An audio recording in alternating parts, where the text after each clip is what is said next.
There's a bolt-on part sitting in garages across the country that terrifies the government more than any weapon. It's not a gun, it's a carburetor. And right now, regulators are moving to ban the swap that keeps your engine alive, free, and untraceable, because a car that runs on mechanical fuel doesn't report to the cloud. And it can't be turned off. They want this loophole dead. And if you don't act now, your right to build your own machine will vanish forever. You're in your garage, grease on your hands, you just pulled the trigger on a classic engine swap. Maybe it's a small block Chevy waking up an old pickup, or a carbureted Ford V8 breathing fire into a dormant chassis. You bolt on that 4-barrel carb.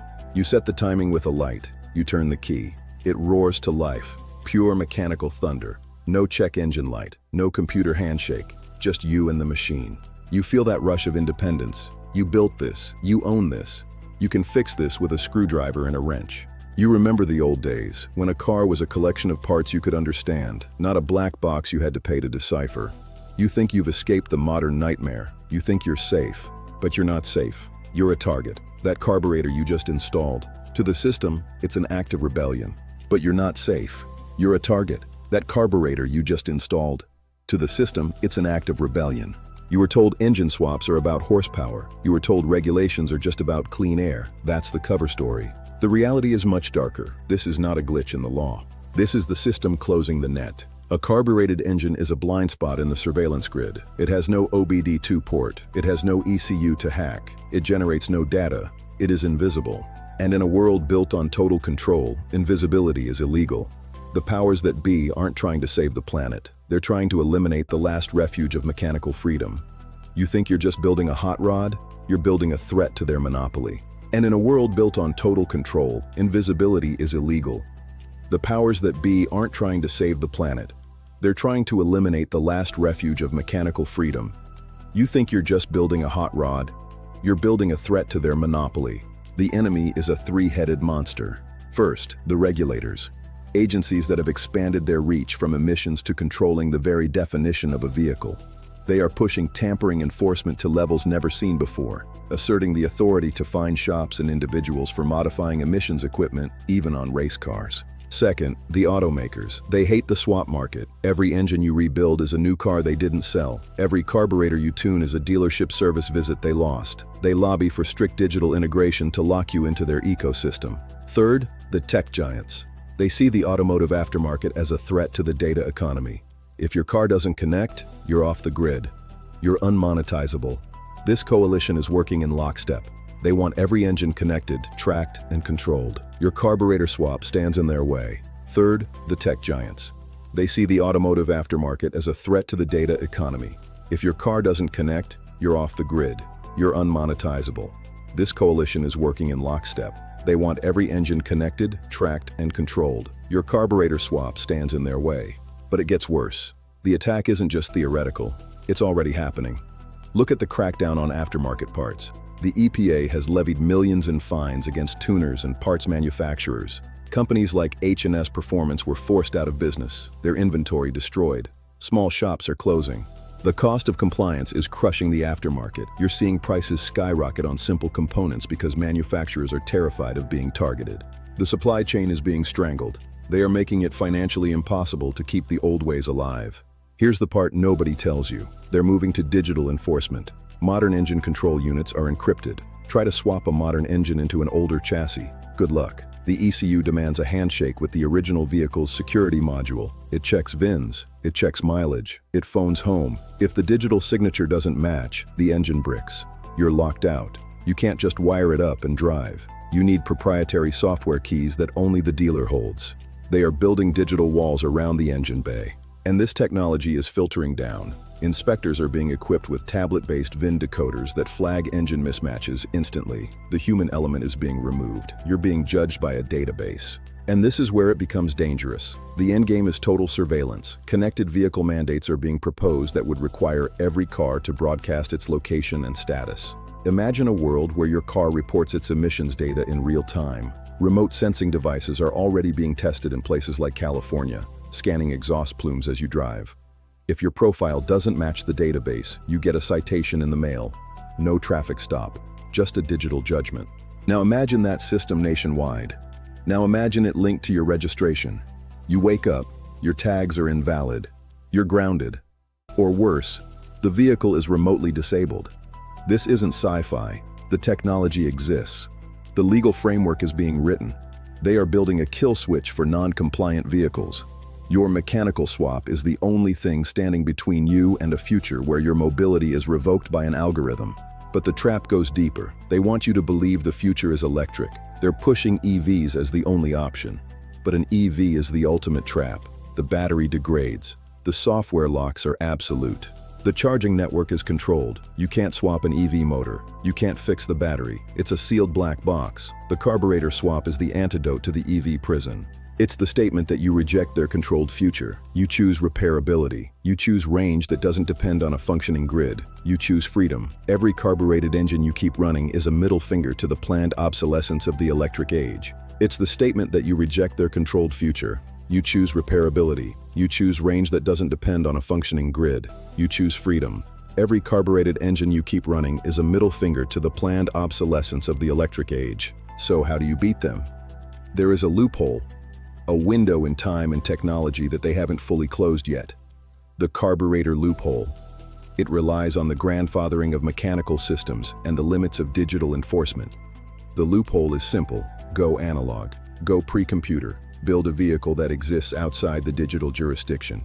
When you swap a carbureted engine into a chassis that predates OBD2 mandates, you create a machine that is legally and technically opaque. In many jurisdictions, engine swaps are legal if the engine is the same year or newer than the chassis, but the enforcement relies on visual inspection and OBD scans. A carbureted swap has no OBD port. It forces a manual inspection, and if you build it right, it passes visual while remaining completely free of electronics. You exploit the gap between the law's intent and its enforcement mechanism.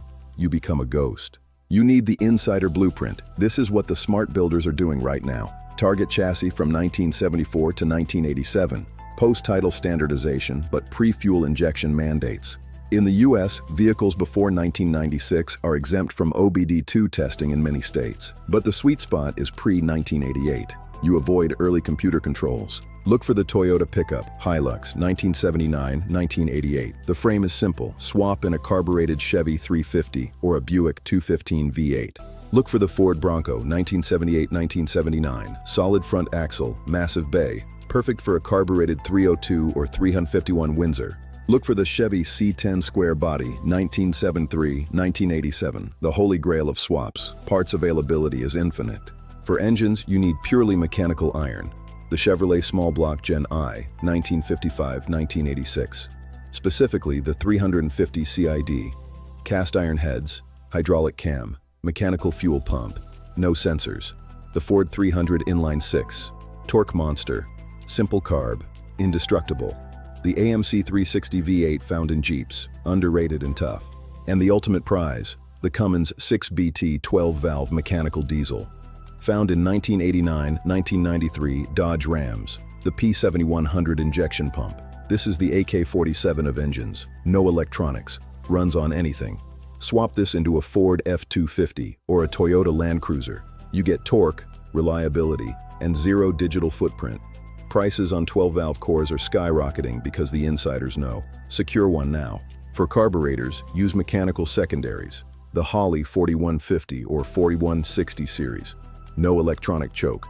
Use a manual choke cable. This eliminates the last wire. Use a mechanical distributor. The HEI is simple, but for ultimate immunity, go with a points distributor or a purely magnetic pickup unit with a standalone capacitive discharge box that has no data lines. Beware the Trojan horse swaps.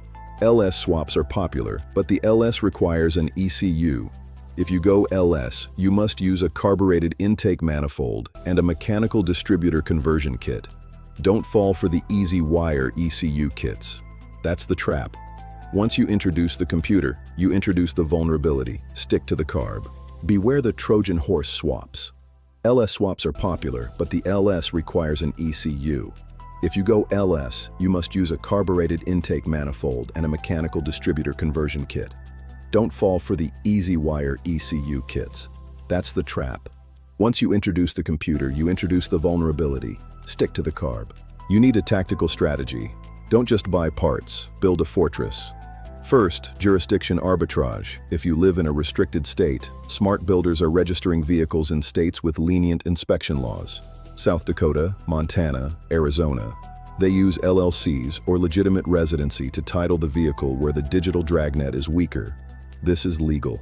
Research the laws. Move the title, not just the truck. Second, the sleeper protocol. Don't advertise your swap. A loud, obnoxious build draws attention. Attention brings inspectors. Build a sleeper. Stock appearance. Quiet exhaust. But under the hood, pure mechanical dominance. Fly under the radar. Third, parts hoarding. Buy spares. Carburetor rebuild kits. Gaskets. Mechanical fuel pumps. Distributors. These parts are cheap now. In 5 years, they could be contraband or unobtainable. Stockpile the consumables. Treat your analog truck like a prepper asset, because it is. But you are running out of time. The window is closing. Every month, the noose tightens. Crate engine manufacturers are being pressured to include ECUs on all performance engines.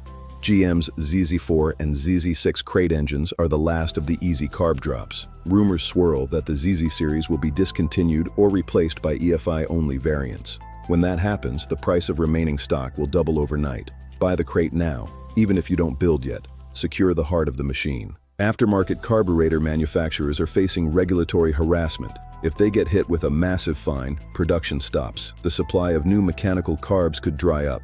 The scrap yards are being digitized. Clean, rebuildable cores are vanishing. The market is waking up. The smart money is hoarding analog iron. If you wait, you'll be priced out. Or worse, the laws will change retroactively. They can declare your swap illegal and force you to scrap the vehicle.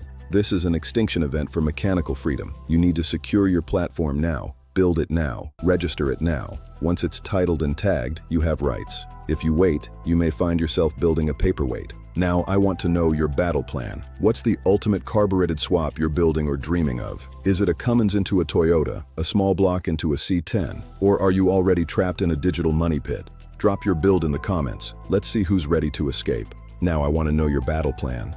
What's the ultimate carbureted swap you're building or dreaming of? Is it a Cummins into a Toyota, a small block into a C10, or are you already trapped in a digital money pit? Drop your build in the comments. Let's see who's ready to escape. And if you think this war on mechanical freedom ends at your garage, you're dead wrong.